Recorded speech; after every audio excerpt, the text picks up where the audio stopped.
That Triathlon Show 361.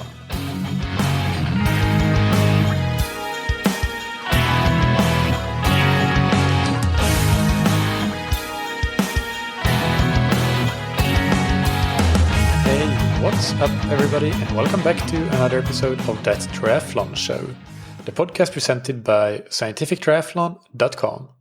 I'm your host Michael, and on today's episode I interview Dr. Andrew Sellars. Andrew is the founder of the Balance Point Racing Team, a triathlon and cycling club based in British Columbia, Canada, and he is the co-founder of sports technology companies VO2 Master and BreatheWayBetter. VO2 Master manufactures a portable metabolic analyzer that can measure oxygen uptake and respiratory data, and BreatheWayBetter is a respiratory training device. In this interview, we discuss training, physiology, testing, and we also do a deep dive into the respiratory system and respiratory training and how that works. But before that, big thanks to our sponsors, Roka. Roka produce exceptional quality triathlon wetsuits, tri-suits, swim skins, goggles, performance sunglasses, and prescription eyeglasses and sunglasses. If you want to go faster in the water, then look to Roka's range of wetsuits. From the entry level to the top of the line wetsuits, all of them come with arms of technology and exceptional quality and comfort in the water. Roka's tri-suits work perfectly together with the wetsuits as they too come with arms of technology to really maximize your shoulder mobility for the swim. And on the bike and run, they are optimized for aerodynamics and comfort.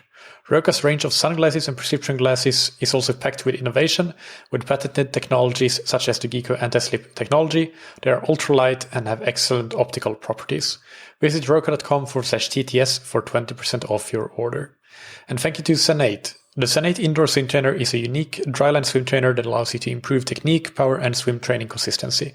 It is a perfect tool to complement your pool and open water swimming, as it allows you to do very specific power and technique work, including working on your catch and your core activation, and it makes it easier to stay consistent even when you can't go to the pool. You can even use it to do activation work before a pool or open water swim, and you can use it to do swim bike brick workouts more easily. You can try the Zen8 risk-free for up to 30 days, so if you don't love it, just send it back. And you can get a special TTS bundle including the swim bench and a bunch of Zen8 training plans and on-demand workouts on zen8swimtrainer.com/TTS. Now without any further ado, here's my interview with Andrew Sellars. Welcome to That Triathlon Show, Andrew. How are you doing? I'm doing fantastic. Thank you for inviting me on. Yeah, it's a pleasure. I've heard you on a few other podcasts, so I'm really excited for this discussion. Can you start by just giving the audience an introduction of who you are? Sure. My name is Dr. Andrew Sellars. I'm a physician and athlete and coach in Western Canada. I have a background in a number of different things, and it's taken my career and my kind of trajectory into different directions. But my day job is I work as a small town anesthetist in a little town called Salmon Arm, just north of Ironman Central for Canada in Penticton. And I have a couple other roles with two startup companies, one called VO2 Master, which some of you may have heard of as the first portable wireless VO2 monitoring device on the market. And the other is a new respiratory training device called BreatheWayBetter. And I'm working in collaboration with two athletes that I used to work with for both of those projects, who've taken my passion and turned it into products to help athletes training and testing. So my other background is in physiology, and I did a lot of years of physiologic testing before and after medical school before I landed my career in anesthesia. Yeah, on that side of things, on the testing side and also the coaching side, are you the founder of the Balance Point Racing Team? And can you talk a little bit more about what that was, or is it still active? I think. Sure. So that was a passion product that came out of our initial work. Once I finished med school, I had reconnected with an old mentor of mine. Whose name is Jörg Feldman, who I ran into years ago in the early 90s when I was coaching swimming up in another small town in British Columbia. And for those that don't know Jörg Feldman, he is probably the smartest physiologist and coach that nobody's ever heard of. He successfully coached some of the best cycling athletes out of Canada, including Ryder Hesjedal and Jeff Kabush. And he has had his hands on a number of world-class athletes over the years. And he developed a number of different theories in his little neck of the woods. He's a Swiss trained physiologist and physiotherapist. He came out of the sports schools out of Switzerland at a time when all the Olympic athletes were training under the same umbrella with many athletes from around the world. And he imparted knowledge to me that I still use today. And a lot of that revolved around, at the time, in the late 90s, he was one of the first ones to start playing around with lactate testing and a desktop lactate analyzer. And when lactate became portable, he developed a lactate testing system that is still, I think, the best. The best use of lactate still comes from the work that Jörg Feldman did back in the 90s. And a lot of theories around that have been blown up about lactate comes from his work. So he developed a test called the lactate balance point test. And we developed a team based on the physiologic principles that he imparted to me. And in reference to him, we called the team balance point racing. We started that in 2002 to support a small group of athletes in our valley that had aspirations of racing triathlon at a high level.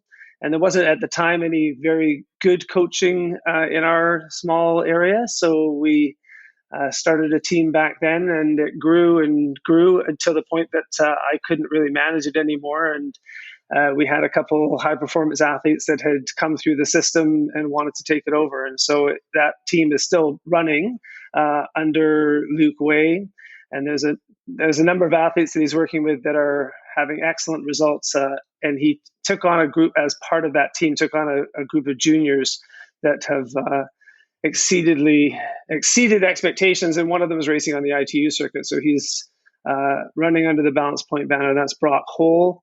It's a name that you'll hear in the future, I expect, because he's continuing to improve along the steady trajectory that we expect. And so Luke Way is running that team and running training camps under the Balance Point banner. And Luke's a good friend of mine. He's the one who started BreatheWayBetter and does respiratory training. And I get the joy of seeing the team survive and continue to thrive and be part of the success of the business that he's been able to create with the ideas that we shared years ago. Yeah, no, I think that's a fascinating part of your story with that team and the testing and working with Jörg. And we'll get into the testing and some other bits and pieces. But first, with that background and your background in coaching, I just want to get into some general training questions to start with. So If you can just, I guess, give an overview or description of your endurance training philosophy. Okay. I was really glad that you gave me a little bit of a heads up that you were going to ask that question, because I did put a little bit of thought into my philosophy. And this really is a philosophy of balance point racing. And that is that to best support athletes, my philosophy is that the only way to improve something is to first measure it, then to decide what you want to improve, then create a training plan that is going to specifically target what you hope to improve, and then remeasure it to see if the improvements you expected are actually what happened, and then allow the athlete to race to actually put your theories and your practice into a true testing environment, which is the only test that really matters is how they perform on race day. Yeah. So with that in mind, that the testing has to be specific to what you want to look for. And so that I guess leads into the second part of the philosophy is that what are you testing for? And you're not testing for performance, you're testing to look for weaknesses, and you're testing to look for physiologic changes that you actually can adapt over time. And our system is based on recognizing that the body works as a complex dance between 7 different systems. And the systems that we look at through our testing are all 7 of those systems. So that includes the cardiac or the cardiovascular system, which is heart and blood vessels, the respiratory system, the lungs and the muscles that move air in and out of your lungs, the musculoskeletal system, so all the muscles and bones and how they fit together, the neurologic system, the coordination of those muscles and bones, the metabolic system, so how fuel is brought into the system and used to create energy. I'm getting close. The psychological system, how the brain manipulates the emotions that go around with that. Did I get them all? I think I got seven. Six, I believe. 1, 2, 3, 4, 5, 6. Sorry, 6. Yes. Yeah. The last one was the seventh one that I talk about is sort of the inert overall way those packages all fit together. As the seventh system is the interconnection, the play between the 6. Yeah. Can you maybe give an example of either a hypothetical athlete or somebody that you work with? You don't have to name names, but just an example of that testing, deciding what to work on, and then doing that work, retesting, and so on, just to see it in practice. Sure. So a good example is cross-country skier. So they come to us for testing because they're having some performance limitation. Their coach has found that they look like they ski really well. They have good technique. They're in a short sprint. They're able to ski as fast as anybody else on the hill. But they get into a race and they're struggling to keep up in a 10K race. This is a junior athlete. And so at the time, we were limited to testing somewhere, and this comes down to what are you actually testing?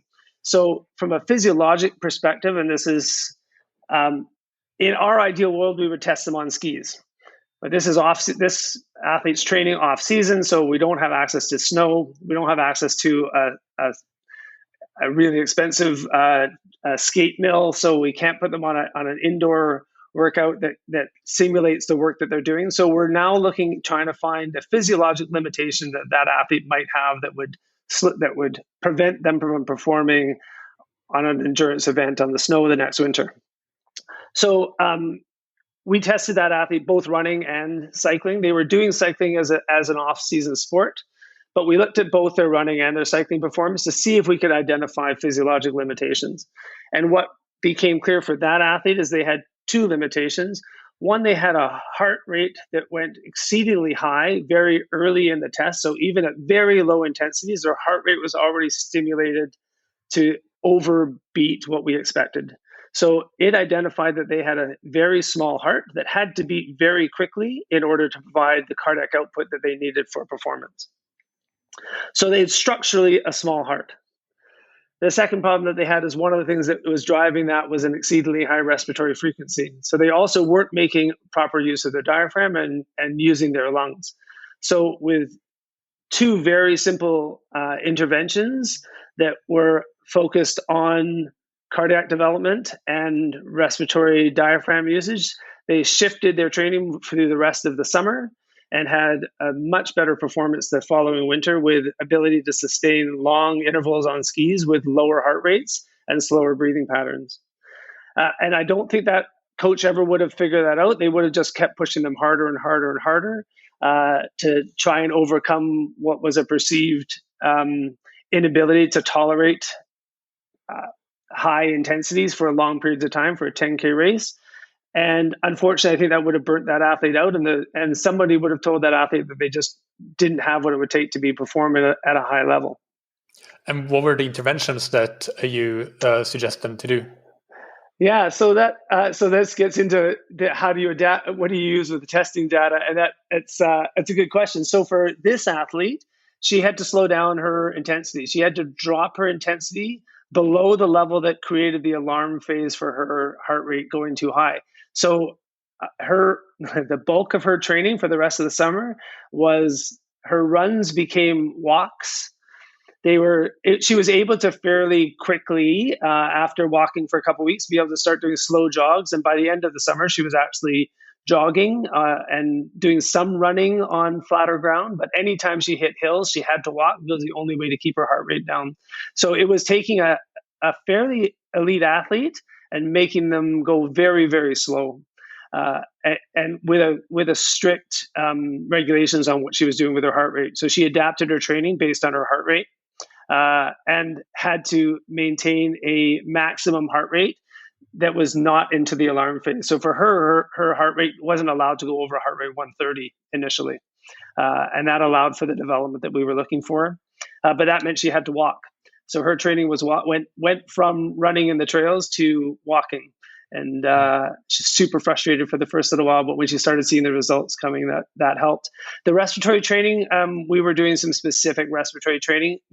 Mostly at the beginning was just education, teaching her how to use her diaphragm, how to engage her intercostal muscles to allow a proper use of her diaphragm and full inhalations. And then we put her on a respiratory training plan. At the time, we were using a device called Respiratory, which comes out of Switzerland, and was the only device that you could use for isocapnic training, which is maintaining steady state CO2 levels. And that's really how BreatheWay developed, is we were looking for a product that we could affordably give to athletes to do the kind of respiratory training we were doing with Respiratory. And Respiratory is a great product, which we used for years, but it's expensive.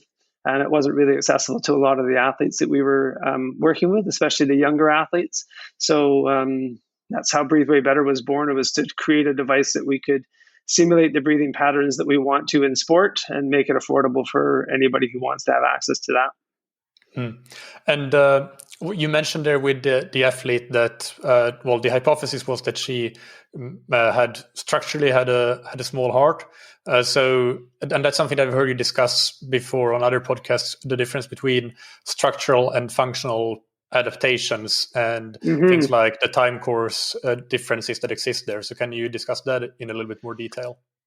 Yeah, sure. So if you buy into the notion of the performance is based on a complex array of all of those different systems we talked about, then it's not that hard to see that if you break down those systems into a simpler look, that the changes that we expect the heart to go through can be now subsequently divided into two different areas. There's the immediate reflection of what happens to the heart with training, and there's the structural development that happens over time. So when we talk about function and structure, we talk about the changes that happen physiologically as a result of training, and the areas that you can improve all of those systems with specific interventions. So when we talk about structures, we talk about what is the building blocks of those different systems. So for the heart, for example, you have the structure of the heart is a 4-chamber muscle. It is of a certain size, and with every heartbeat, it beats a certain amount of blood, called the stroke volume.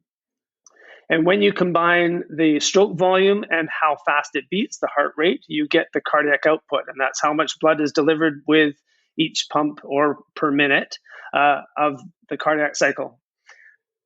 So the structure is what you're set with. So you and I, at different ages with different training backgrounds and all the things that go into it, we have different hearts. Your heart with your training background may be bigger than mine. And that will give you a greater ability to push more blood through your system and give you a better performance than if my heart is limited in size. That's the structure that you have. The function of the heart then is how fast it can beat and how quickly it can relax.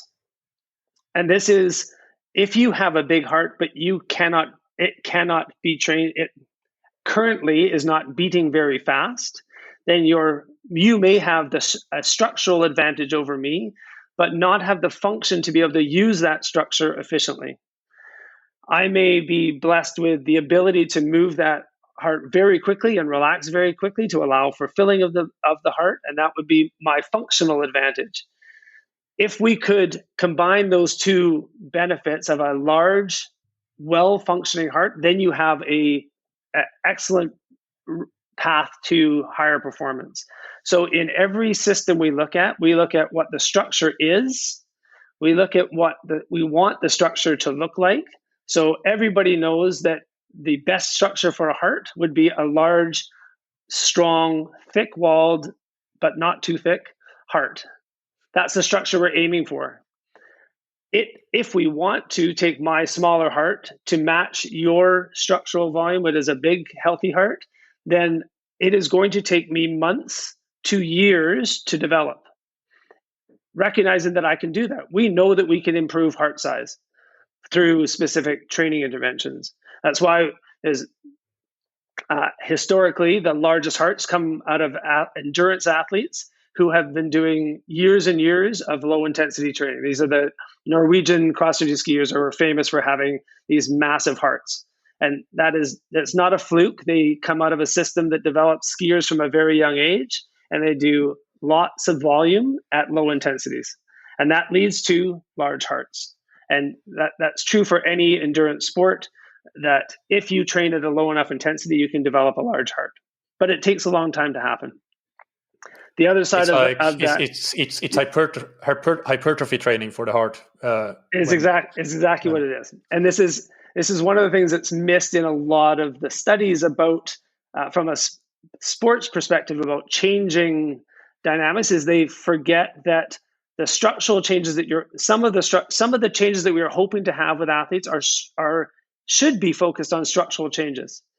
But there are very few studies that are done over a time period that would actually reflect structural changes. Any study that's less than 12 weeks has nothing to do with examining how training affects structures. They are all functional training changes, and they are therefore limited to the expectations of what's possible to change. And that all the studies that say that you can't change VO2 max and all those are all based on short-term studies that don't address the structural changes that can happen, which are not only dramatic, but are also underreported in science because of the time limitations of the studies. So most studies are 6-week studies. There are some that are 12 weeks, and that's because a school semester is about 16 weeks long, and they need to collect the data. They need to test, collect the data, retest, and then publish the study. So they never look at what happens structurally to those. They can't measure what happens structurally because they don't have enough time to look at the differences, because they're not measurable over 6 weeks. Your heart will not be much bigger in 6 weeks. If you take on a specific training plan to improve your heart size, your heart is not going to be that much different in 6 weeks. It might be functionally different, meaning that it might beat differently and it might be able to reach higher heart rates. And you can do interventions that can change how your heart beats quite quickly.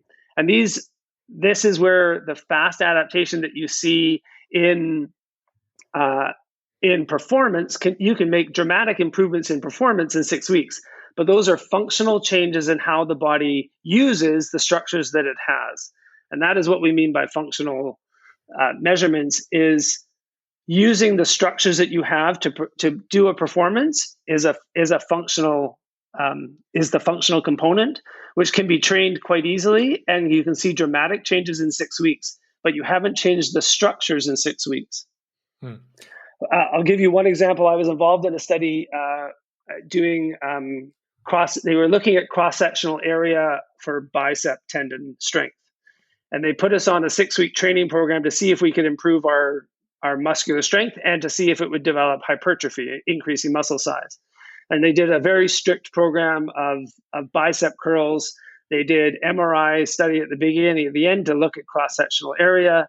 And they did a very strict testing protocol for strengthening. They put us through, I think there were 4 groups in the study that I was involved with, and I was just involved in one. I was one of the test subjects. So my program was extremely high intensity, but very low repetition. So I was doing 2 to 4 reps at maximum or super maximum intensity with a little bit of assistance from a person with a strict protocol for a bicep curl. I wasn't a particularly strong athlete, so I can't remember what my first numbers were, but let's just give an example. I could curl 50 pound with both hands on a straight bar. I could curl a 50-pound weight, and that was my maximum thing, my maximum curl on a single rep. At the end of 6 weeks, I more than doubled my strength of my bicep tendons. I was able to curl 120% of what I had initially been able to curl on a single rep max, with zero change to my cross-sectional area of my biceps. So purely, I did not change the size of the muscle. The only thing I changed was my ability to recruit different muscle fibers. And so I made a neurologic change and a coordination change to my ability to curl biceps. No structural change. So for me, and that was a great example, there were other people that were in a hypertrophy program. They showed no muscles. They showed minimal or no measurable muscle volume change because it was a 6-week program. Now, if you put those same athletes through a 12-week or 3-month or 6-month, you will start to see muscle hypertrophy. But you need to do that over 6 months also, and you need to put them on a program that is going to continue to build muscle. If my goal as a triathlete was to just develop strength, the program I was in was fantastic, but it was only going to last about 6 weeks because I would max out what I was potentially going to do in 6 weeks, which is why so many athletes have a plateau after 6 weeks, as the program they're doing is causing functional changes. And at the end of 6 weeks, my functional changes are done, and I'm not going to continue to see another doubling of my ability to contract my biceps. With the biceps that I have, there's no further changes that are going to happen. And the only way to make future changes is to actually readdress it and make it structural changes, which is going to take months to years to develop. Yeah, no, that's a great explanation. And so can you discuss then how you view triathlon trainings similarly and differently than other sports, including, for example, you mentioned cross-country skiing as an example. What are there any peculiarities around triathlon in the way that you approach it as a coach, just because we have 3 disciplines? Yeah, and triathlon was so fun, and that I'm old, so I have a lot of different experiences. I mentioned it briefly, but my background in athletics, I grew up as a swimmer. I wasn't a good swimmer. I was very small for my age. I was never really competitive as a swimmer, even at a local level. But I kept swimming through university. I played water polo at a university level.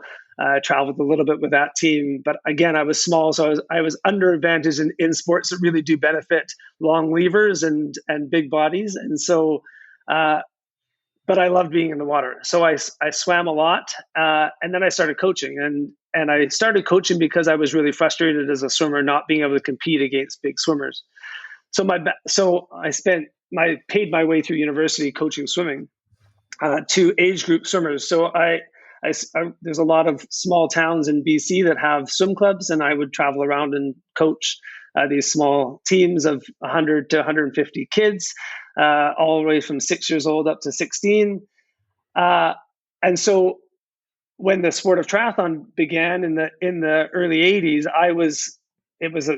I loved running and I was a good swimmer. So it was a natural fit for me. I had to learn how to ride a bike, and I hadn't grown up riding a bike all over the place like they do in Europe. So it took me a while to become a cyclist. But I loved the sport of triathlon because of the multidisciplinary nature of it and the fact that I would never get bored because there was always something fun to do. So our approach to coaching triathletes comes out of a little bit with that background. It's understanding that swimming is a technical sport.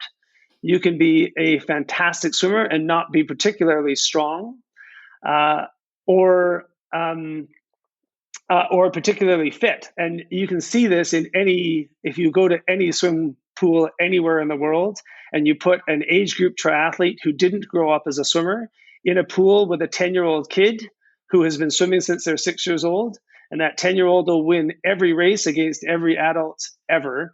And it drives the triathletes crazy who look like fantastic physical specimens. And this again goes back to structure and function.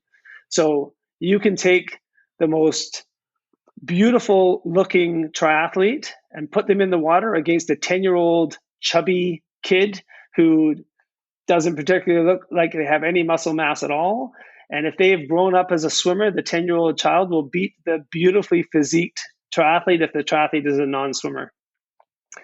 That's the difference between structure and function. The triathlete has the structures to be a great swimmer. They have good muscle balance. They have a big heart from their long years of cycling and running, but they don't have the function to be able to coordinate good swimming technique. And so this is getting the long way around to the story of how we train triathletes. We train triathletes the same way we train any athletes. We look for the limitation in the sport that they're training, and we focus on that limitation. So if I'm coaching a triathlete who is a non-swimmer or new to swimming, then 100% of the focus in swimming is going to be on technique. There is no point in trying to get them to move their arms faster or to build a better heart system or better breathing system if they can't even move in the water efficiently. They can do their physiologic training, their cardiac training, and their respiratory training on the bike and on the run, where it's fairly easy to ride a bike. Most people can ride a bike if they have the basic skills of balance and some small levels of coordination. And so the swimming focus becomes mainly technique driven. There are some athletes at a high level who have swum their whole lives who now need to focus on other pieces of that puzzle. But for the most part, swimming becomes a technical exercise. And then the biking and running in a similar fashion. If you have, depending on their background and what they have trained to that point, the limitation may be the same. They may be, with testing, you can determine whether their limitation in cycling is a cardiac versus respiratory versus muscular, or a metabolic problem that they can't sustain high loads for long periods of time because of a fuel challenge, that they can't sustain either glycolytic system or fat burning to be able to, depending on the distance that they're going. And so the focus of training for cycling becomes identifying the limitation and then training to adapt to that. And that may be the same limitation they have in running. But I'll use a very famous and easy example that most people will remember, when Lance Armstrong semi-retired from cycling and wanted to become a runner and decided he was going to start running marathons.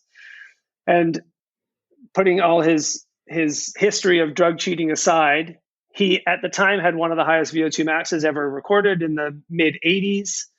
And the experts sat around a table and started predicting what he was capable of doing running. And there were people predicting that he could run a low 2-hour marathon with that VO2 max and his background in triathlon. He was actually a very good triathlete when he was younger. They said he should be able to run easily down into the 210s, 220s.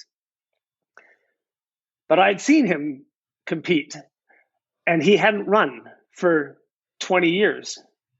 And he is coming out of a pure cycling background with no other training other than cycling for that 20 years of his cycling career. And he was signed up to run the New York Marathon. And I saw a short clip of him running, and he did not have the coordination to run anything close to 220. And that became the very perfect example of what happens if you take a cyclist and expect their performance on a bike to indicate how they can run.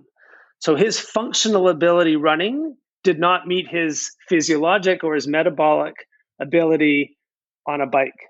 So he ended up running a 3-hour, just barely breaking 3 hours. His quote at the end was, it was the hardest physical thing he had ever done in his life, and his legs were absolutely shattered. So he didn't have the ability to absorb the load of running a marathon. So he did not have the structure, the musculoskeletal structures to support it with the eccentric loading of running. He didn't have the coordination, the neurologic components to be able to run a decent stride length with a fast enough cadence to be able to sustain a faster pace. He had the cardiac system, he had the lung system. He didn't need to do any training on his cardiovascular system or his respiratory system. What he needed was musculoskeletal and neurologic training. And so the training for Lance Armstrong running a marathon would be completely different than you or I running our marathon. If you and I are both going to race Ironman, our training needs to look differently because of what our backgrounds are. So unless you and I both grew up as young swimmers and then came to cycling fairly late and we're pretty good runners, then our training is going to look completely different because of the structures that you've developed over your years of training versus what I've developed in mine. So our approach to triathlon training is individualized based on the physiologic testing that we do and the background of the athlete to address their own personal limitations. On the Lance Armstrong example, so if you had 1 year from when he ran that 250 marathon, and you could train him in running to run a 220 marathon the next year or something, what changes would you have, or what would you have had him train specifically? Okay, I love the way you asked that. I have a year, right? And so, and this is really important, and I really want your listeners to hear this, because when I first started doing Ironman, this is now back in 2001, my plan was to only do one. So I had that same kind of idea. I have a year, and this is what a lot of athletes do. They sign up for an Ironman a year in advance, and they give themselves a year. But what becomes very clear in any athlete who starts to do Ironman is that after a year, they're only just getting started in what is potential for the changes that they can make. And I would challenge every coach out there to relook at whether they should be training people for a year or whether they should be training people for life. And so the first conversation I would have with Lance is, please don't do a marathon. Please don't do just one marathon a year from now. Please think about becoming a marathon runner and doing this for 10 years, because the potential for you 10 years from now is infinitely higher than what your potential is a year from now. So if I only had a year, there are some structural changes that I can make in that time to his body. So I can make some changes in a year that will adapt his muscles and to some degree his musculoskeletal structure to allow him to run more fluidly and more efficiently. So I would focus first on flexibility and strength for specific running muscles, and adapt some of the great strengths that he developed on a bike that would now benefit him more for running. But so there is some shift there from a quad dominant to a little more hip strength and some hamstring to be able to absorb the load that he's going to need to do for the run training he's going to do. So I would focus on those things probably first. And again, I would test him to see what his limitations were. I would check his flexibility. Part of that would be, how does he run right now? And I would look mainly at his coordination and his running efficiency.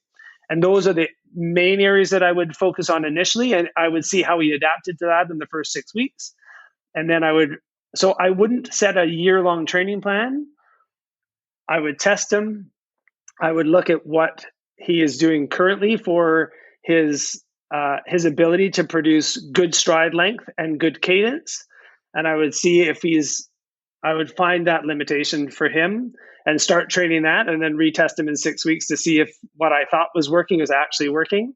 And if it's not working, to readjust the training plan. He may, just as an example, if he's got a slow stride length, he's going to have to work. He's got a slow stride rate. He's going to have to work on his stride rate. So all of his training has to be done with a higher cadence. If he already runs naturally with a high cadence, but a short stride length, then the training I would do would focus on lengthening out his stride length, which might require increased flexibility or increased strength, or both, depending on what's limiting his stride length. So remember, running speed, I'm a very simple person, so everything is almost always divided into two. So there's two components to how fast you run. It's how fast your feet move and how long your stride length is. Those are the only two things that you can change to make you a faster runner. You either go faster feet or longer strides. For every athlete, there is going to be an optimum stride length and an optimum cadence to give you the fastest speed that physiologically, cardiovascularly, and respiratory wise you can actually handle. So for Lance, it would be what's limiting him is his stride length, his foot speed. It's unlikely to be at the time. It would not have been his cardiac system. We know he had the biggest VO2 max. So we know he can pull oxygen in and use the oxygen exceedingly well to create energy. So that's not his limit. So I'm just going to predict that those are not his limitations. His limitations is going to be his muscles or his coordination. Yeah, no, I would agree with that. I think there's also for each person and for each distance, there's that ideal stride rate and stride length. Absolutely, yes.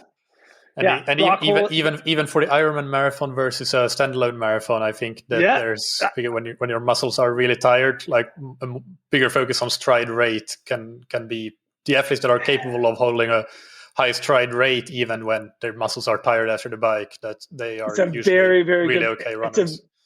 It's a very good point, and it is that discussion is often missed in the commentators who. And I'll challenge people because next week is Kona, and you'll watch people get off the bike, and you'll and people will look like fantastic runners, but they're running long strides with slow cadence. And I have yet to see anybody who starts at their 5-minute mile pace with a long stride and a slow cadence be able to hold that at Ironman after a 180K bike. The ones that are going to do well are the ones that can adapt their running to be able to run a faster cadence and unload their muscles, because they can't run a marathon after a 4-hour Ironman bike ride in that heat. They can't run that kind of long stride. It's not possible. And it's one of the reasons that the marathon times are relatively slow on the world stage. When you look at Ironman marathon paces, even for the pros, although Blumenfeld's getting closer, and some of the great runners in the sport are getting closer, they're still a long way off a true marathon great time. Their biking time's not that far off. Their swimming times aren't that far off, but their running times are dramatically slower. And I think Christian blew everybody away when he ran a 2:32 in Cancun, which is insanely fast for Ironman. But it's not insanely fast for a marathon when you have Kipchoge running 2:01 in Berlin. I mean, it's a half-hour difference. I mean, Kipchoge's 12K ahead of him at the finish line. Yeah, different sports. Yeah, and it's also probably got something to do with there's just the reality comes against you when you're doing something for 7.5 hours and they are biking close to their ability, and something has to give at some point, and it's usually the run. Yeah, but it's fascinating, because if you gave them 20 minutes on the bike, could you get the 20 minutes back? And you can't. But it's fascinating that you can't. And everybody has, because there are so many thousands of people doing it, everyone has come to the understanding that they can't run like a runner off of the bike. It is just a factor of the distance and the time that it requires to be able to be competitive on the bike and still be competitive at the end of the run. And the most successful runners are more on the women's side, with Mirinda Carfree and Haug, who are able to hold. I mean, but truly, if they could bike faster, they would bike faster. They don't have the ability on the bike, but they're lucky. They're fortunate enough to be good enough runners that they can run down the field from sometimes quite a ways back. And Mirinda's famous in Kona for coming out of what looks like middle of the pack in the pro field and running through the field when she was running. I think she ran 2:52. Yeah, 2:50, right? Which in Kona is a very fast run. But she's got that ability. I'm sad that she's not going to be there this year. I was hoping that she was. I was hoping she was going to come. She's not quite ready to come back to Kona, but she's making her comeback, and she's just such a great athlete to watch. As a perfect example of someone who's adapted their race tactics to meet their physiology. Yeah. So. I want to get a bit more into testing, even though we have already kind of touched upon it quite a lot. But just specifically, when you have an athlete these days coming into you to get tested, let's say it's a triathlete, what are the tests that you would do with what equipment? What is it like? Yeah, and the testing protocols in not necessarily this many watts over each minute in a ramp test, but is it a ramp test, lactate test?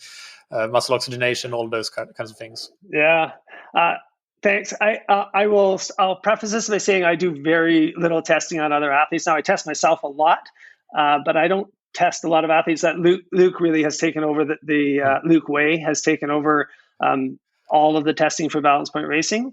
But I'll tell you that the system that we have used and that he has, I would say, as close to as we can, it has perfected a method of testing that works for the athletes that we work with, which are mostly endurance. So again, back to specificity, it's most of the athletes we work with are triathletes or cyclists, and we do have some runners that we work with.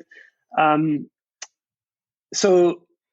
most of them are, all of them are endurance athletes. We don't work with, we don't have any athletes in our stables that are sprint athletes or power athletes. Although Luke is advising some CrossFitters, which is a fascinating group of athletes in themselves. So I would test the athlete in ideally in the sport that they're doing. So for our triathletes, we do test them swimming, biking, and running. And I do feel you need to test biking and running separately. They're two different sports with two different sets of limitations. So to make predictions for running off of a cyclist doesn't make any sense for reasons that we talked about before. So that's the first part. The second part is, again, somewhat dependent on the athlete and their history. So if I'm coming to look at a swimmer, my testing for a swimmer with a background in swimming is different than my testing of an athlete who's a triathlete who's come to swimming late. So I can almost guarantee that I don't need to test them physiologically in the water. I need to test them their coordination, and I need to test their technique. So swimming testing aside, sorry, I'll finish swimming by saying if I'm actually testing a swimmer and they're trying to find out why they can't swim with the lead pack in a pro race, then really I'll have to look at both their physiologic side as well as their technique side. So is it a technique limitation that they can't keep up with those swimmers, or are there physiologic reasons that they can't keep up? So in the water, you can actually do VO2 testing. I haven't done a lot of it, but we can. And we've identified respiratory limitations in swimmers that were holding them back. So they can actually swim the right speed. They just can't swim the right speed for long enough to be able to stay with a pack. And this is particularly obvious and important in ITU racing, right? So if you fall behind in the swim, you'll never catch up. Because if you don't get out of the water with the lead pack and you're in a chase group on the bike, you are at a disadvantage that will never make it into that top tier because you're having to work too hard on the bike. So testing for swimmers is important, but differently depending on their level of athleticism and what their background is. So if you have that really high level swimmer and you have confirmed that, well, their technique is not the issue, you're doing some physiological testing, and you're saying that you're not often doing VO2 max testing, what would the physiological testing look like? Yeah, so you can actually do a graded exercise test just like you would like you can do on a treadmill or on a bike. You start them very slow, and you give them the easiest way for swim coaches out there is to actually do a set distance, so 200 meters, and increase intensity. So you do 200 meters. You can stop. You can actually if you use VO2 Master, you have a portable unit, you can actually look at how they breathe in that 30 seconds of rest between the 200 meter intervals. And you can set them up. If they're a good swimmer, they can pace themselves, or you can set a timer for them, and you can help them pace it out. But most good swimmers have a very good feel for what the different intensities are.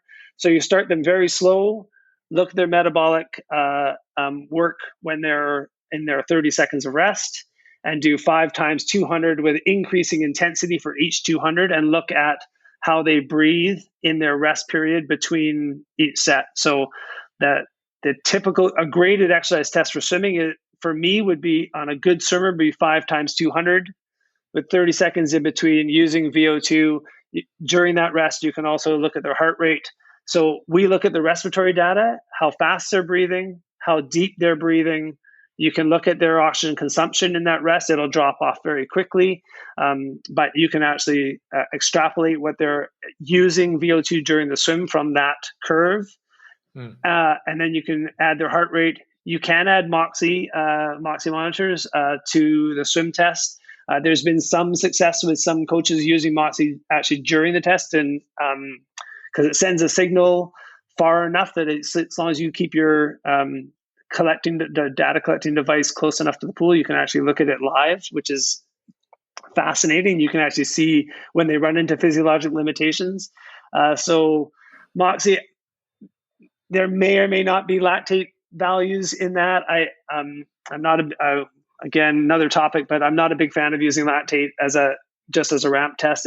It's not how lactate works. Yeah, I know what's going to go up. It doesn't really matter to me that it's going to go up. I can predict where it's going to go up based on all those other factors, Moxie and respiratory. So I don't really need lactate for those swimmers, and it's a bit of a pain to do it in water. It just tends to be messy and not that much of a benefit to the athletes. So that's how I would test a swimmer. A good swimmer, it's hard to do that with weak swimmers because they can't pace themselves very well. And the distance that they have to go to reach some sort of physiologic stability is too long. They'll get too tired too fast. So I remember you talking in one of your podcasts that you quite often do long steps for your physiologic testing of 8 and sometimes 10 minutes. And we can get into why that's such a smart idea and what the problem is with shorter step tests than that. But for swimmers, again, if you have a weak swimmer, they're going to get too tired too fast to be able to do 5 steps of a graded step test. Yeah, true. It's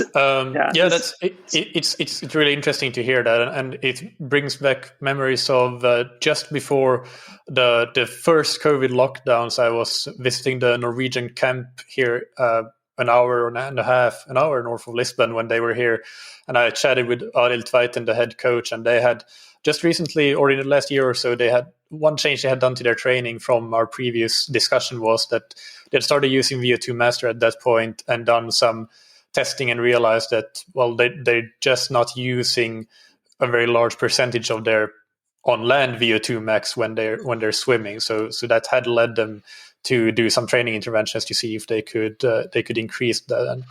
And they really are leading the way in.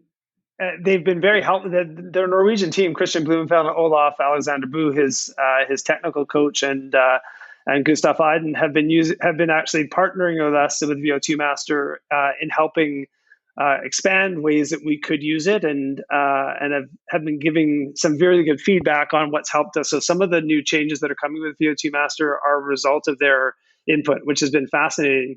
So we're actually going to Kona next week to connect with them again and to cheer them on for the race and expand those conversations. But it's the way the Norwegians are using our device and really I really do think are leading the world in interpreting and what they're using it for and how they're using it. But for exactly those same reasons that we're talking about is how do you assess an athlete to find out what's actually limiting them? Moving on then to cycling and running, what would that look like? So the typical test we do for cycling is called, again, this is one of Jörg Feldman's brilliant insights. So we moved away from doing a standard step. So for years we did a balance point test, which was basically a standard step test. So increase a graded exercise test. So intervals of increasing intensity.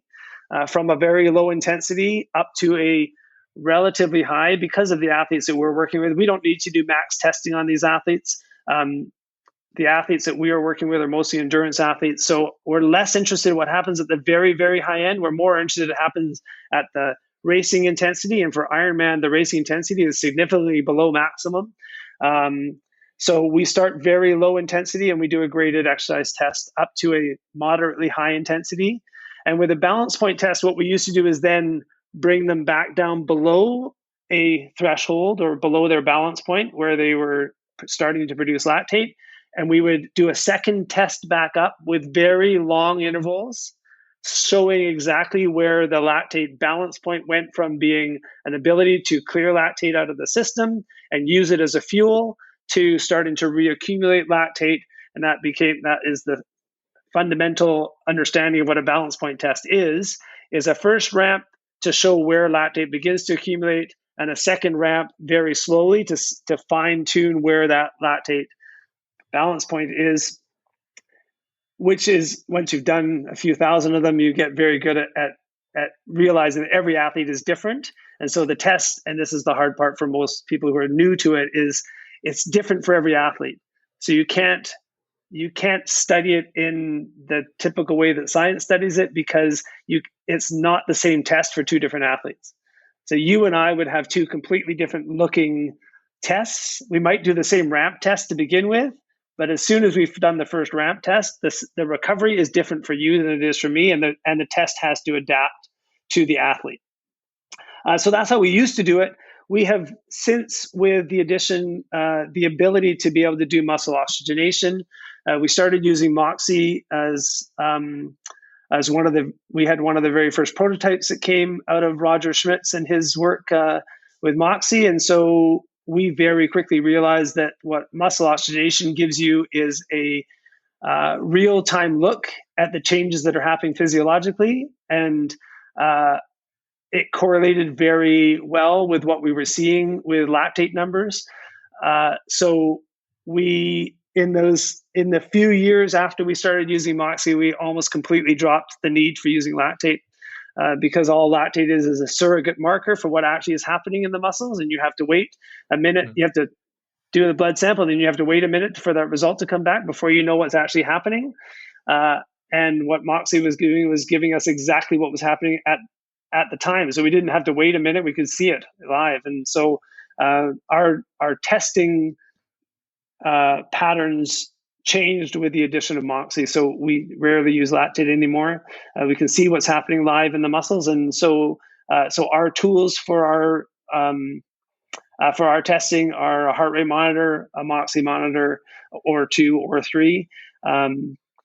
We use VO2 Master because I have access to it easily, and then some way of measuring performance. So on a bike, it would be wattage. We can talk about running next, but obviously running is easiest with speed on a treadmill because it's sustainable and stable. And then Jörg's next development was actually recognizing that if we're actually trying to look at the physiologic systems, looking at how it's performing at a set given intensity is really important. And that's why your 8 to 10 minute intervals are really important, because what happens in the first 3 minutes gives you some idea, but what happens in the next 5 minutes gives you more of an idea of whether that's a stable situation or whether it's a changing situation. And if it's changing, then you better understand why it's changing at different intensities. But then you add one more piece of that, and that's what happens if you stop stimulating the system and give it a chance to recover. So Jörg developed the idea of what we call a 5-1-5 test. So it's a 5-minute interval, it's a 1-minute rest, and then a repeat of the same intensity a second time for 5 minutes. And the fascinating thing about that is, in the first 5-minute interval, at the lower intensities, you'll reach a physiologic stability. And you can see what's happening with that stimulus physiologically. Then you give them a 1-minute full rest. And during the 1-minute rest, all of those systems begin a recovery process. And how they recover gives a fascinating insight into which systems are being challenged more during the on interval. How is that? So for example, if let's say we're starting your test at 100 watts, it's very easy wattage for you. It's an easy walking pace. The equivalent of a walking pace for you, right, is 100 watts. Yeah. So very easily, if you start at 100 watts, you'll get the bike rolling, and then things will stabilize quite quickly. Your heart rate will come up to a level that provides enough oxygen to the muscles to produce enough wattage in your legs to be able to produce 100 watts. Your heart rate will become stable. Your breathing will likely become stable. It may be such a low intensity for you that you don't actually need to stabilize your breathing, because a random pattern of breathing will still provide enough airflow for oxygen and carbon dioxide out that you'll be able to stabilize that. So you may have a fairly unstable breathing pattern just because it's such an easy interval for you. At the end of the 5 minutes, things will be relatively unchanged than they were from the 3-minute mark. And then we stop you cycling. The immediate things that will happen, your heart rate will start to slow down. So if your heart rate was beating 90 beats a minute to produce 100 watts, when we take it to 0 watts, your heart rate will slowly go from that 90 towards your resting heart rate. How quickly it responds to that is a reflection of your cardiac reserve and what your what its ability to sustain that water. It gives some indication of what it's able to sustain because of how quickly it can recover. Same with your respiratory rate. You'll go from your respiratory pattern that is patterned at removing the CO2 that's produced at 100 watts to now doing it at rest, where there's very little stimulus to your breathing pattern. Your breathing pattern will slow down. So will your oxygen consumption. So which is a great surrogate marker for cardiac output. Your VO2 numbers will slowly drop. All of those things in that 1 minute will start to drop off, and the trend of that will change at the different intensities. So let's take the test now. 30 minutes later, you've done a bunch of intervals like that: 5, 1, 5, 1, 5, 1, 5, 1, 5, and now we're up to a very hard intensity for you, and we're actually pushing you quite hard at 300 watts. Now you're getting close to quite a high heart rate. Your legs are working really hard. All of your systems are now being taxed. When we do the 1 minute interval, you will see which systems are actually able to recover in that 1 minute and which ones don't. So you may find that your heart rate, which was going at 165 beats a minute at 300 watts, now only comes down to 150 after 1 minute. So you have a slow recovery of your heart rate that starts to indicate whether there's reserves there that are actually limitations. If you're able to recover your breathing, but not able to recover your heart rate, you may have actually a fairly strong respiratory system that is not being taxed at 300 watts, whereas your cardiac system might be the limiting factor. Same, in the same way, you can actually use Moxy monitors to look at recovery of the muscles. If the muscles are unable to recover their muscle oxygenation, there's some indication about the tension that remains in the muscles, and it can give us a very unique insight into your muscular limitations at those higher intensities. So we do a 5-1-5 test on our athletes, both running and cycling, and then pull as much data as we can from those three main monitors: heart rate, Moxy, and VO2 Master. We've been recently adding core temperature sensors to that dynamic to help look at some of the things that help give us a even more indication of what's happening. It gives us some cardiovascular information because of how the blood flows to the skin and how the temperature increases over time, and challenges with that. So the core temperature is fantastic. It's just, I don't know if you've seen it, but it's a small device that goes onto a heart rate strap and gives very good indications for temperature, but also gives blood flow information. Fascinating device. And we used to add lactate to that, but we don't anymore because the Moxy gives us the information that we need from the metabolic side. That's really fascinating and a great overview. And let me see here. I think that for testing, maybe let's move on to the respiratory side, and we can transition into that from the testing. So how do you assess? Sure. Because I think you get the respiratory data with the VO2 Master as well. Yeah, and that is it's interesting because that is one of the. So you're right in my. This is my passion is breathing, and this dates back a long time to some studies that were done, but also some readings and some audio tapes that I heard when I was actually first connecting with Jörg Feldman in the early 90s. And it was audio tapes on how to become a better runner through breathing. And with the recent books that have come out with breath and oxygen advantage, there's been this a new interest in breathing and the benefits of nose breathing and the benefits of slower, deeper breathing and induction of the diaphragm. And all that stuff is things that we were doing 20 and 30 years ago that has resurfaced. So for years, when we coached athletes, when we first started doing VO2 testing with a desktop analyzer we used to use a FitMate,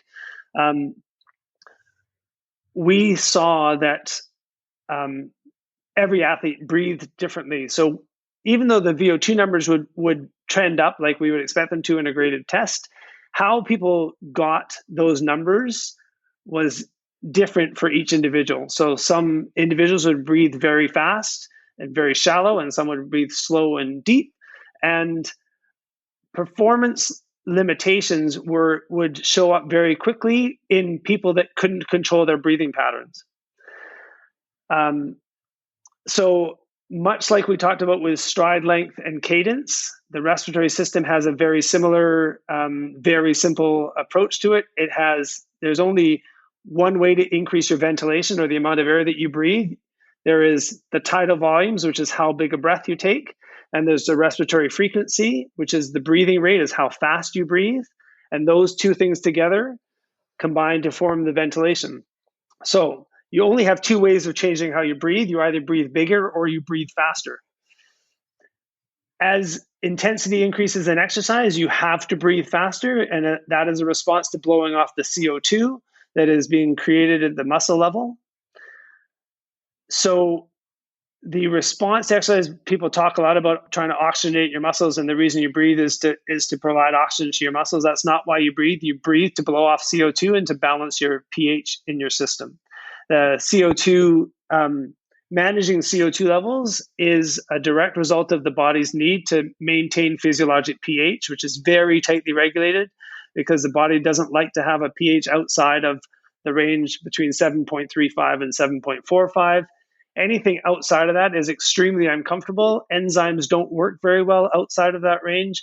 So all of the metabolic systems shut down and your muscles don't work well. Your brain definitely gets negatively affected by those changing levels of acidity in the blood. And with the changes in blood flow that happen with rising or falling levels of CO2, that is how the body regulates pH, is through breathing.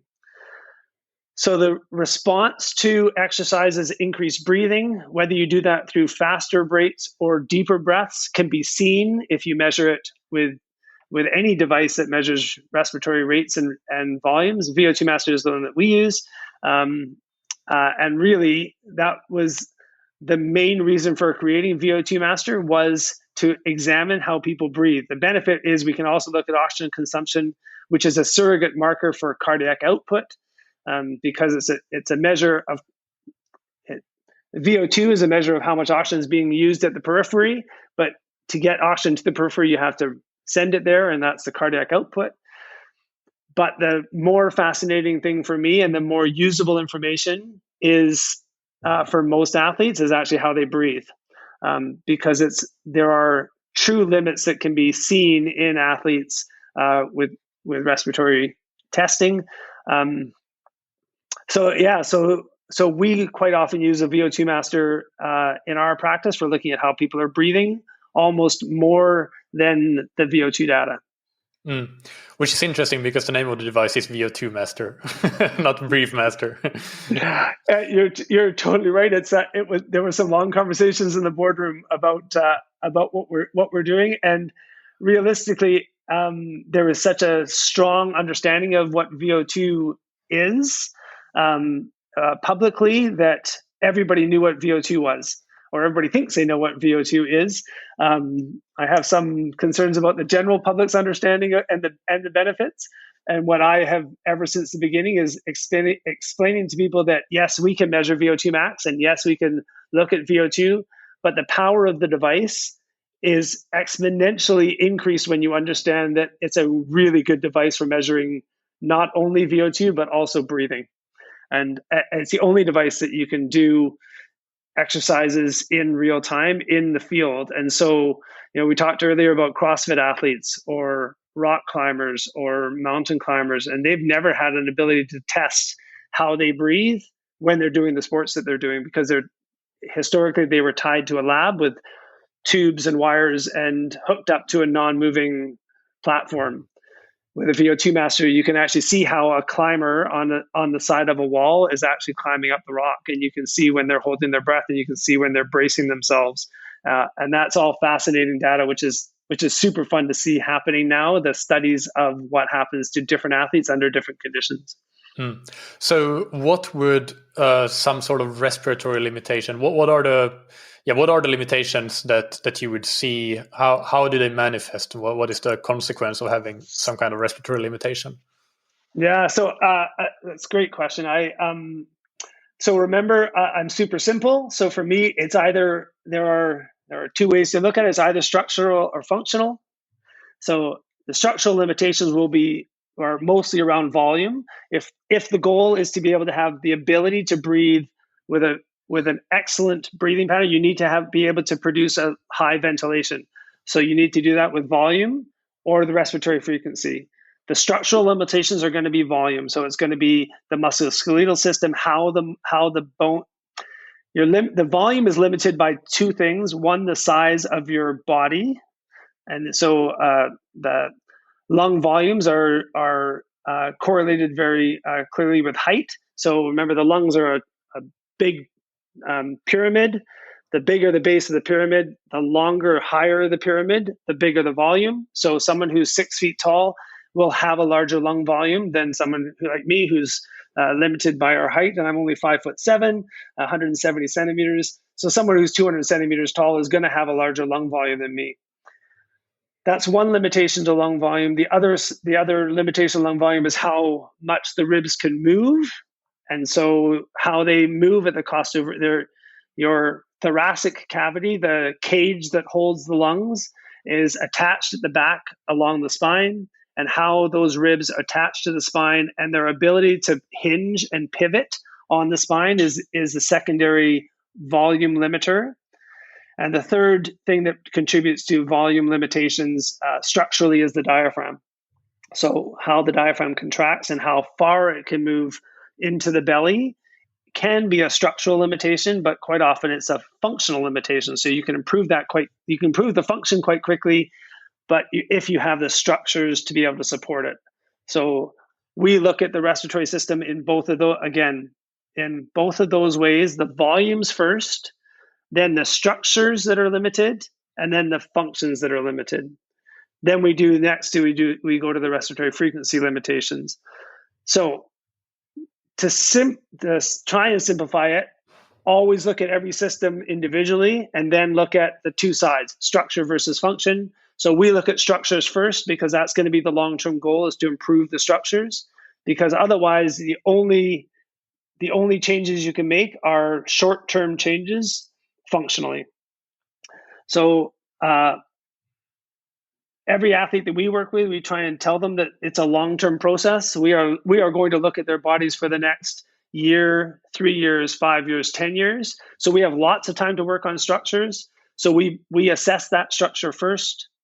So through breathing, through BreatheWay, you can do an assessment with breathing, or you can use VO2 Master or metabolic cart to look at how they are using their current structures, and you can get some indication of what their structures are by doing a simple spirometry test. So you can get lung volumes, and it gives you some idea of the function of how fast they can move that air. Then we move to respiratory frequency, which is mostly a coordination issue, but there is some indication of structures. For respiratory frequency, it's mostly functional. There's not a lot of you need to have the structures to support respiratory frequencies. So you need to have muscles that allow for increased respiratory frequency. So you need a diaphragm that can contract quickly, and you need intercostal muscles and abdominal muscles that can coordinate and blow out quickly. And then the ability to breathe in and breathe out is very similar to cycling, that the limitation is quite often not how fast you can contract, but how fast you can relax. And so we can do coordination tests, which show up during any sort of graded exercise test. You can actually see the rate, the respiratory frequency at which they lose coordination. So that becomes part of the assessment. How fast can they breathe and still control the patterns? Mm.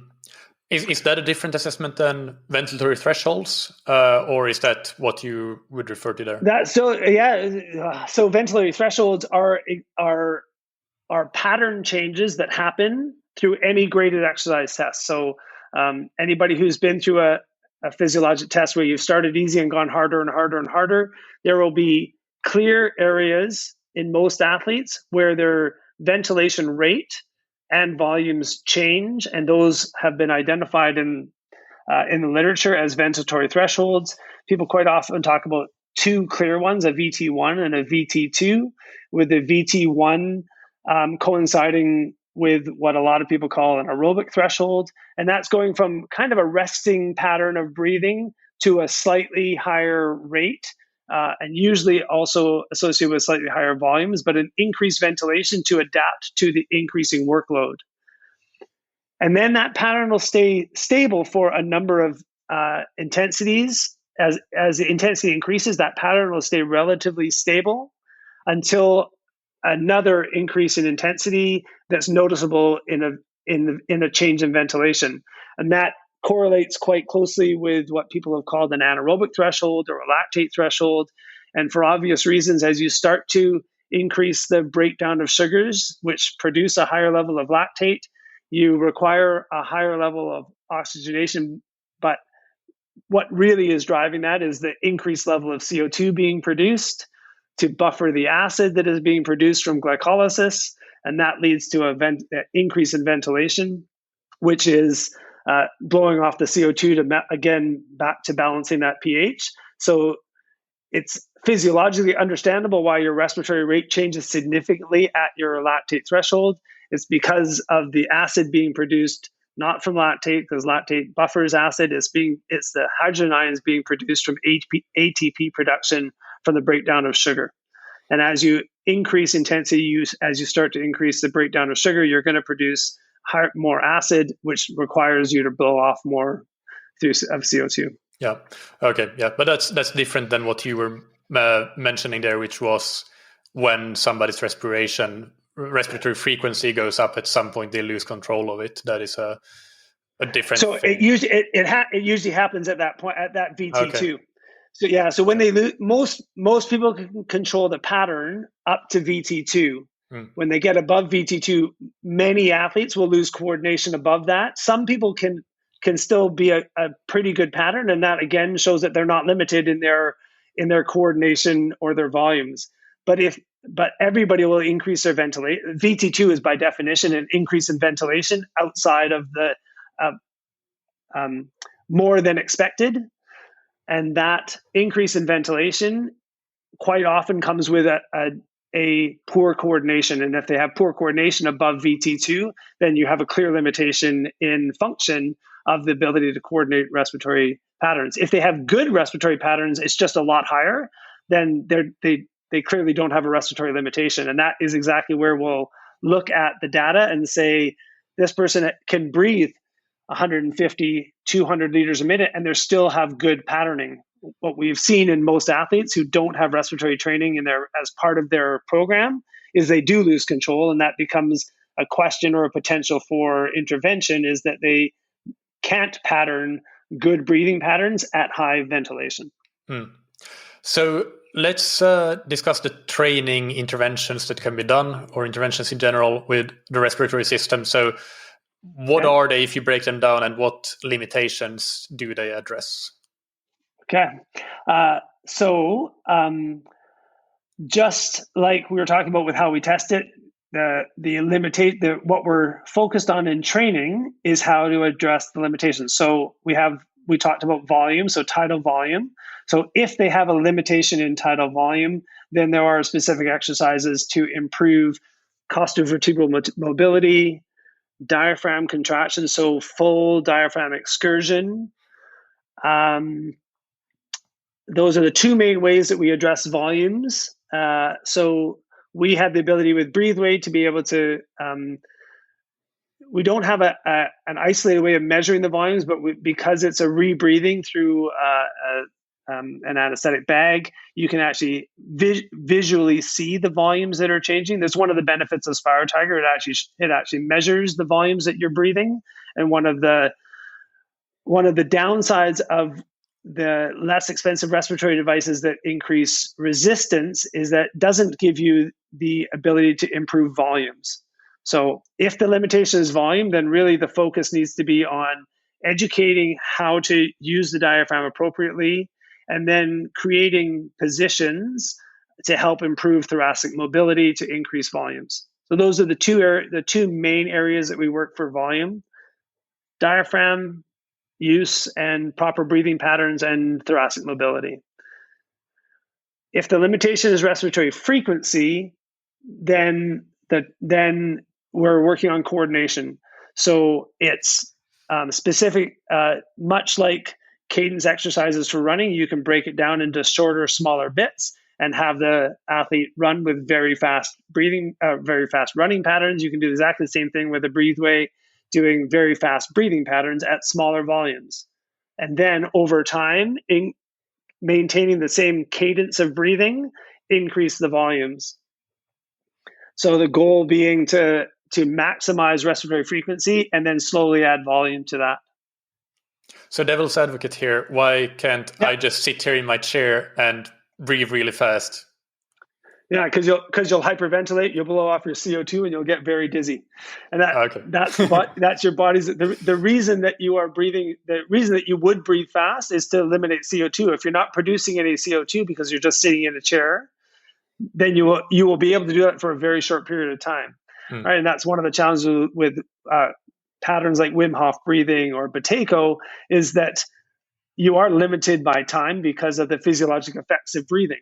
And that's the fascinating balance of CO2 in the body and how profound effect changing CO2 levels have on brain chemistry and body pH that forces you to stop that breathing pattern.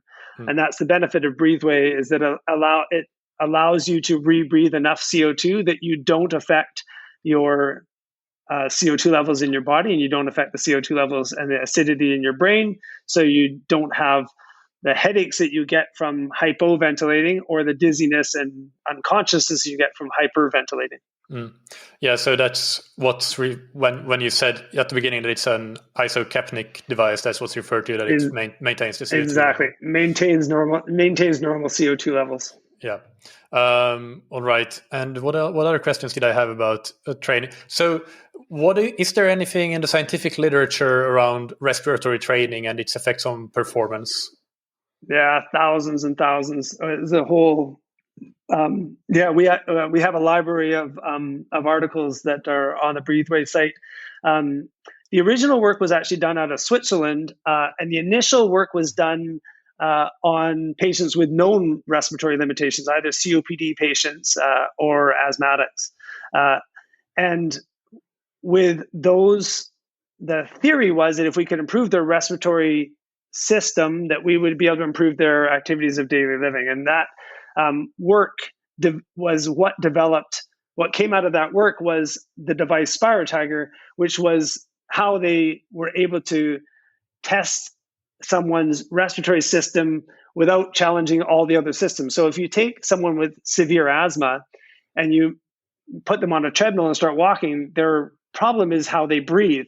But if you combine breathing and walking for them, it was too challenging. But if you just allowed them to just breathe and had somehow a way of measuring how they breathed under different loads, then you could actually look at the effect of breathing on their performance. So the initial studies were done on people with known breathing problems, but then the theory came out that, well, if people with asthma have a problem, what happens in people who don't have asthma? Do they have a limitation? So the first very simple test, it was not Spengler. The first one, I'm trying to remember who did the very first respiratory test. It was a fascinating test. So what they did was they took an isocapnic breathing bag, basically a glorified paper bag, and they had cyclists breathe as hard and fast as they could for 5 minutes, and then they put them on a ergometer and had them cycle a 20-minute time trial, and nobody could hit the same numbers after breathing hard for 5 minutes, and they all just said, I can't ride my bike, I'm too tired from breathing. And that became the fundamental basis for all the studies that came after that. Is why are they struggling on a time trial if all we did was challenge their breathing? Is because breathing can be a limiting factor to performance. And that's if you remember that most of the work of high intensity breathing should be done by the diaphragm, but it's just a skeletal muscle. It's a slow twitch. It's 100% slow twitch muscle fibers. The additional muscles, when you breathe really hard, intercostal muscles, abdominal muscles, scalenes, and sternocleidomastoid all fatigue just like any other muscle does. And if you need to support fast breathing because of the high intensity of the activity you're doing, and those muscles are already fatigued, you can't keep up with the elimination of CO2, and then your physiology falls apart because you're producing more acid and you can't eliminate the CO2, and your pH goes out of whack, and then your body shuts down because you can't maintain the physiologic homeostasis without the breathing muscles. So it's very simple to see that if you fatigue the muscles, they don't work as well. Yeah. And then the next part is, if you train the muscles, can you actually get better? And the answer is, of course you can. They're skeletal muscles. So if you train them to be better, then you won't have that as a limitation anymore. Is there a difference in how often the respiratory system can be a limitation between, for example, sprint distance triathlon and an Ironman? Because in a sprint distance race, you will be breathing at your maximum for the entire race, basically. Whereas in Ironman, I imagine intuitively it doesn't feel like breathing is the limiting factor there as much as other factors. No, although under certain circumstances it can be. One of the fascinating, my theory, I think is fascinating, is one of the challenges that people have in Kona is it's very hot and very humid. So that heat and humidity forces different breathing patterns under the same load.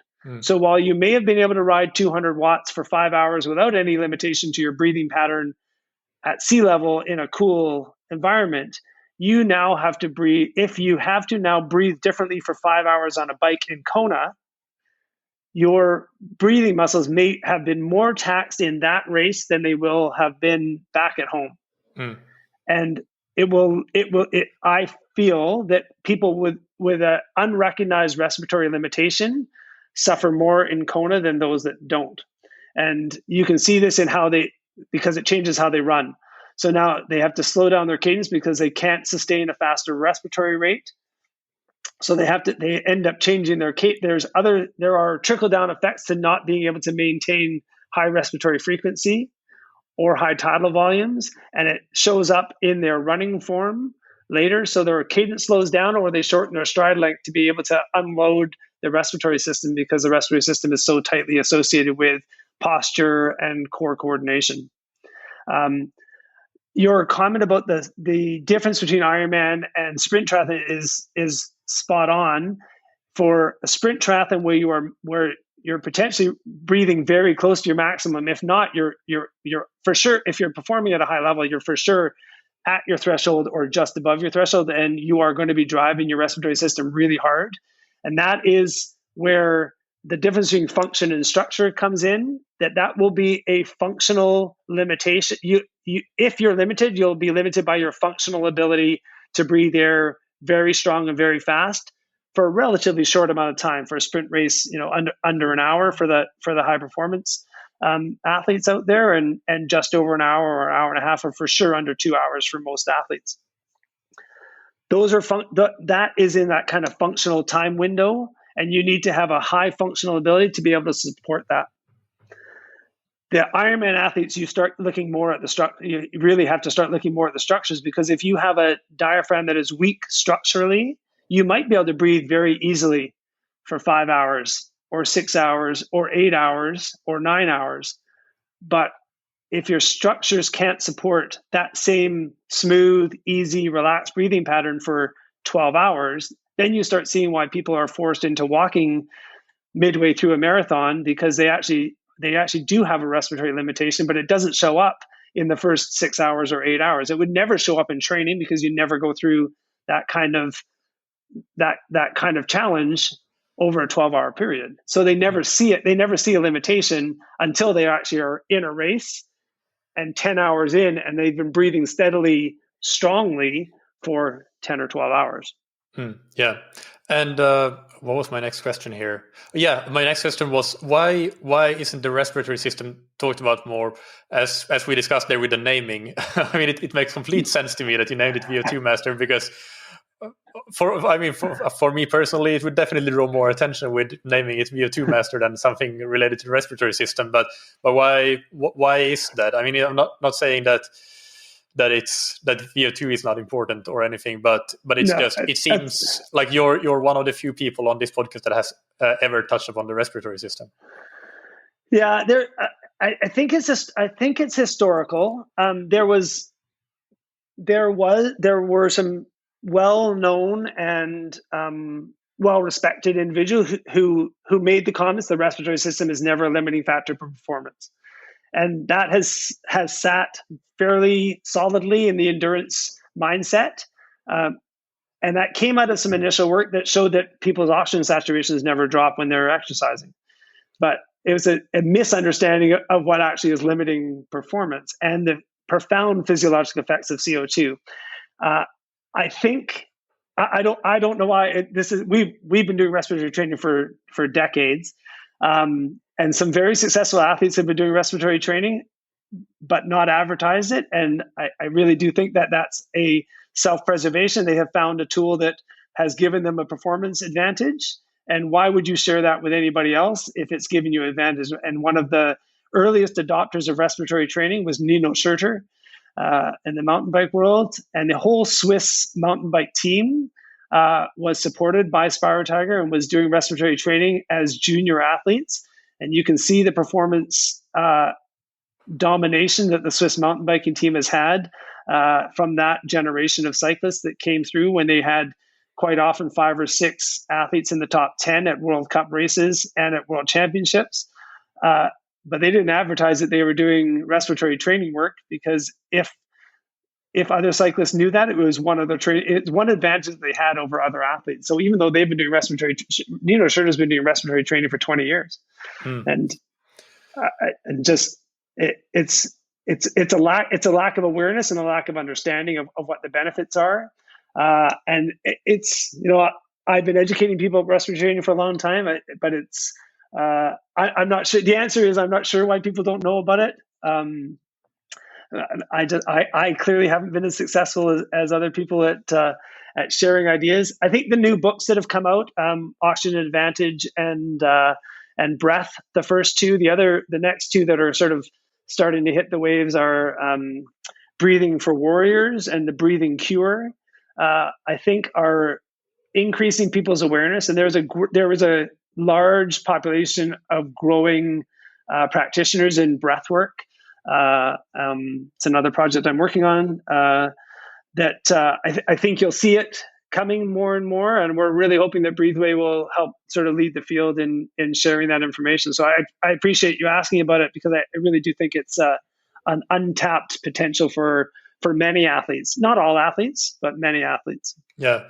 Well, I think what you say there about if somebody well-recognized, reputable in a space says something, then that sticks. It goes both ways, like not just with, oh, this is not important, it's never a limitation, but also, oh, this is important. Like there are plenty of examples, and we don't need to go into any of those, but there are plenty of things that just are taken as truths in any field, really. But the other thing that your comment about Nino Schurter made me think of is that I remember seeing Chris Froome with some respiratory training device in some advertisements. And yeah, I don't know. Are you aware of what that device is? My question is it an isocapnic device or not? And then the follow-up question would be, not. Can you explain what the difference is with those kinds of devices? Yeah. It wasn't an isocapnic device, because the only isocapnic devices are BreatheWayBetter and Idiag's SpiroTiger. Those are the only two that provide isocapnic, the advantage of isocapnic training. So I'm pretty sure he was using an AeroFit, which is a resistant device. Yeah. So there is good literature to show that if you breathe through resistance, you will increase your muscle strength. That makes perfect sense. If you add resistance to muscles, they will respond by increasing their strength to overcome the resistance. It's no different than using a barbell and doing bicep curls. The challenge with that is there's two challenges. One, you have to be exercising. So for the same reason, you can't breathe hard and fast at rest, because you'll change your CO2 levels and you'll make yourself dizzy. So you have to be exercising to do it. So one of the benefits of isocapnia training is you can do it at rest. So you can do it while you're watching the news or your favorite podcast, and you can do your respiratory training at rest. The other challenge with the resistance devices is that if you don't have good respiratory mechanics, so you're not incorporating your diaphragm properly, and you're not you haven't developed a good pattern of breathing to maximize your lung volumes, adding resistance to that will actually make you worse. So much like trying to do a bicep curl, if you load someone up with too much weight, they will limit their range of motion to the range that they can handle for that weight. And now you're not, for respiratory particularly, you want to maximize the volume. You want to improve the range of motion through the full range of motion. As you add resistance to it, you will limit your range of motion. So yes, you'll get stronger, but in a limited range of motion. Mm. And what we want is people to be strong across the full range of motion. And so that the biggest downside of resistance devices is it doesn't teach good breathing patterns, and it potentially makes bad breathing patterns worse. Mm. It's a bit like using paddles in a pool that are too big for you. Then you change your mechanics, yes. and it's suboptimal mechanics without the full range of motion. Right. And the other problem with that is if you get really strong, but you can only do it for a short period of time, is that going to help you as an endurance athlete? Mm. Probably not. If you can only do 5 reps of a really heavy bicep curl, is that going to make you a faster swimmer? Probably not. You need to repetitively do it for minutes to potentially hours. You need to be able to have an endurance capability. So when people are looking at the literature, there's 2 major focuses of the literature. One is respiratory muscle training, RMT, which focuses primarily on the ability to repeatedly contract the muscle, so endurance, versus IMT, inspiratory muscle training, which is almost always tested using a resistance device. And they look at muscle strength and single breath power. So how much inspiratory force, how much force you can suck in through, and the measurement device they use, basically a glorified straw, is how much you can breathe forcefully through a single breath. And there's no good evidence that increasing your muscle strength with a single breath actually has any benefit to endurance performance. And that's some of the literature that says there's no benefit as well. We've increased our strength, but there's no improvement in performance. Well, that makes perfect sense to those of us that train endurance athletes. Just because you can increase your one max squat strength, does that make you a better cyclist? It might, but probably not if you haven't been doing a lot of cycling. If you haven't been able to transition the single leg squat strength into a cycling dynamics, then you're not going to be a better cyclist. The same thing with the respiratory system. If you need to have the ability to repeatedly contract those muscles for the full duration of your event, whether it's a sprint race, like you say, for an hour, or you're racing Ironman for 10 hours. Yeah. And one final question on the respiratory system before the rapid fire questions. And I heard you talk about how you helped a cross-country skier just with, I guess, tactical awareness around strategic use of the respiratory system. Can you explain that with that example or another example? Because I think that's pretty, it's very applicable for athletes to sort of think about the respiratory system. Cross-country skiing is so fun. I'm a recreational cross-country skier, but the dynamics and it's fascinating. I love cross-country skiing because it takes in some of the best parts of swimming, which is the technical components and small muscle use and flow, and then puts it into an outdoor environment where everything changes every moment, and it's so beautiful. So I wish I'd have been a cross-country skier when I grew up, but we're lucky in the Okanagan. There's one of the world's best cross-country ski locations just 30 minutes from my house, called Sovereign Lake, where a lot of international skiers come every year to train because we have early season snow. And one of the young athletes that we had tested inside and identified some respiratory limitations with, when we first started playing around with the VO2 Master, I took it up to the ski hill in the winter. She was preparing for nationals, and her coach is a good friend of mine. And so we were talking about just playing around with VO2 Master outside. It's unfortunate because it was a prototype device that it worked really well in the snow. Our new devices don't do quite as well with the rapid changes in temperature, so we can't recommend using them. But again, the data that comes out of them gets skewed by the condensation in the tubes, and I'm looking for ways of overcoming that, but it's an engineering challenge. However, we can pull respiratory. Again, this is one of the benefits. You can pull respiratory data, so you can pull respiratory frequencies and some indication of tidal volumes. Although, again, the numbers won't be accurate. I wasn't really that caring about whether she was breathing exactly 3.1 liters or 2.9. What I wanted to see was the trends of how she breathed. So what she would do is she was doing a 3K loop that she was going to be racing in a few weeks. And what she did was she'd ski 3K with VO2 Master on and her phone, so it sends Bluetooth data to her phone. She'd ski the loop, give me her phone, and then go ski easy without.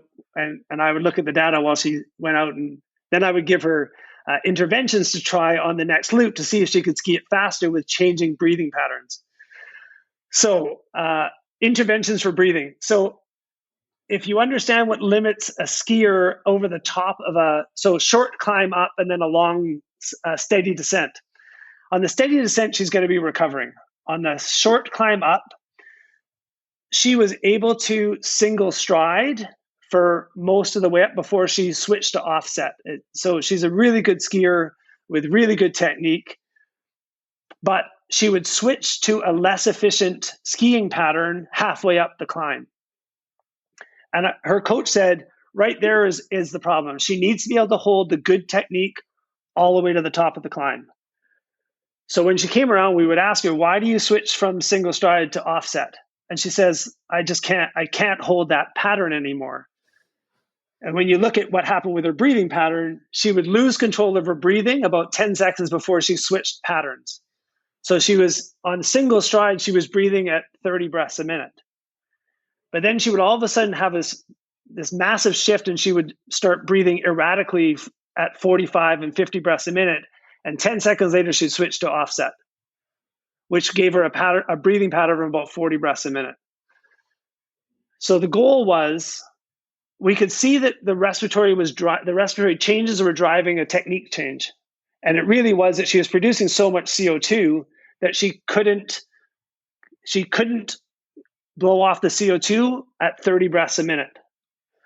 So once her CO2 climbed to a certain level, it switched her breathing pattern to a much faster breathing pattern, and that forced her to change her technique to be able to keep up with the breathing.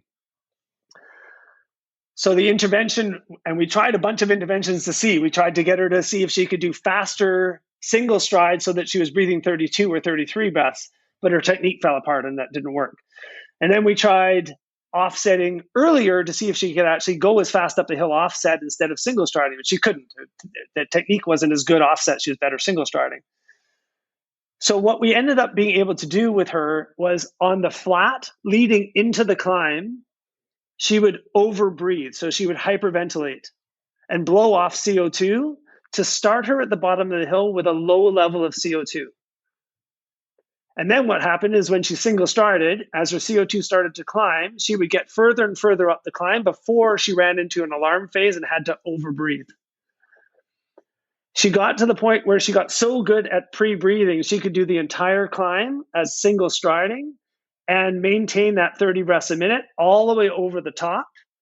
And then she was quite uncomfortable with a CO2 being that high, but she was able to do it. And her time on that single climb dropped by 12 seconds. And now she's doing a 5-lap race. That was a 1.5-minute difference. That made the difference for her being middle of the pack to being able to lead out over the top of the climb and win the race when it came to nationals the next week. So she won nationals, and she contributes national success to the 12 seconds that she dropped on every climb. And she single strided that every single climb, and every other athlete in the field was offsetting because they couldn't, and for exactly the same reasons. And I don't doubt that we could have made the same difference for most of those athletes with a respiratory training intervention. So that's taking someone who has been identified with a respiratory limitation earlier, trained to understand how to control their breathing, and then taking them into the sport that they're doing, using the data to see how they're breathing and how they're using the respiratory system, and then having an intervention that specifically intervenes to allow increased performance. Yeah. And I think that example is brilliant. And I also think, I mean, of course, not everybody is going to go out and have a VO2 master. That's just reality for a lot of athletes. But I think for me, that example made me just think about, because in cycling, you have those same challenges as in cross-country skiing with how the terrain dictates the power output and what you have to do to maintain speed. And this is a great, and this is something that every athlete can do without, you don't need testing equipment to measure your breathing. You just need to be able to count. Yeah. And you can count how many breaths it takes to do any given a little rolling course. And you can say, okay, from here to there in this Strava segment, how many breaths did I take? And on the next time you do it, just count how many breaths it takes for that Strava segment. And then play around with breathing patterns that may or may not benefit you. If it's the same kind of climb as that cross-country ski, if it's a minute-long climb, you can dramatically shift how your body responds to breathing in that climb. You can find at 30 seconds, you're going to all of a sudden have to breathe a lot faster. Well, if you pre-breathe your CO2 down and you can do slow breathing pattern the whole climb, that whole minute, guess what? The energy that it was going to breathing faster is now going 100% to your legs. It can make a 15% difference. So just for numbers, your cardiac output at maximal breathing intensity, 15% of your cardiac output is going to drive your respiratory system. Any benefit to breathing changes and efficiencies in the respiratory system will lead directly to improved performance. And that's the numbers we keep telling people, that you have 15% that you have actually the ability to change, can add to your legs. So if you're working 100% on just improving your legs for cycling, you're missing, you're 85% of the way there. But there's 15% that you're leaving on the table that you can actually improve efficiency to provide more energy to your legs. Yeah. That's a great note to end on, and we'll have links to resources and stuff in the show notes for people that want to learn more. But let's do the rapid fire questions. So take just one sentence to answer each of these. And the first one is, what's your favorite book or resource related to endurance sports? My favorite that I read a couple years ago is Endure by Alex Hutchinson. Fantastic book, and gets into the weeds about lactate and everything else, and actually does a pretty good job of covering some of the myths and challenges. So great book. And what's an important habit that you have benefited from athletically, professionally, or personally? Yeah, I don't think it's any surprise we're going to talk about breathing, but for me personally, it's learning, understanding, and being able to control my breathing. And who's somebody that you look up to or that has inspired you? Yeah, I've mentioned his name a few times. As my greatest mentor that I ever had was Jörg Feldman. Yeah. And finally, where can people find and follow you and your projects? Yeah, I'm in that age category where I'm not particularly available online very much, but the companies that I'm associated with, that's the easiest way to get a hold of me. And so that's VO2Master.com and BreatheWayBetter.com. Those are the two projects where I'm involved in, that if people want to reach out, they can find me through there. Brilliant. Thank you so much, Andrew. It was a great pleasure talking to you, and lots of really great information. My pleasure, Michael. Thank you. I hope that you enjoyed that interview. As always, you can find the show notes on scientifictriathlon.com, and primarily the links we'll have there are to the Balance Point Racing team, to VO2 Master, and BreatheWayBetter. And next Monday, I interview Nikki Winfield Almquist on the topic of a pretty new study, or newly published study, comparing traditional versus block periodization. That is a really interesting topic to dig into the details of. Now, as it's getting colder and rainier in the Northern Hemisphere, consider planning a week of training in some of the best winter climates that Europe has to offer, Mallorca in Spain and the Algarve in Portugal. We are running a training camp in the Algarve at the end of January, and this one is for advanced athletes only, and then a bigger camp open to a wide range of abilities in Mallorca at the end of March of 2023. Check out all of the information on scientifictriathlon.com and email me directly if you have additional questions or want to register Finally, big thanks to our sponsors, Roka, that you can find on roka.com. Check out their wetsuits, tri-suits, swimskins, goggles, and sunglasses and prescription glasses for everything from day-to-day wear to extreme action sports. Use the promo code that you can get on roka.com/TTS to get 20% off your entire Roka order. And thank you to Zen8. Use the Zen8 swim trainer to improve your technique, power, stamina, and swim training consistency. You can try the Zen8 risk-free for up to 30 days and get the special Zen8 plus TTS bundle, including the swim trainer and a number of Zen8 training plans and on-demand workouts on zen8swimtrainer.com/TTS. Thank you, as always, for listening. Keep training smart and keep loving triathlon.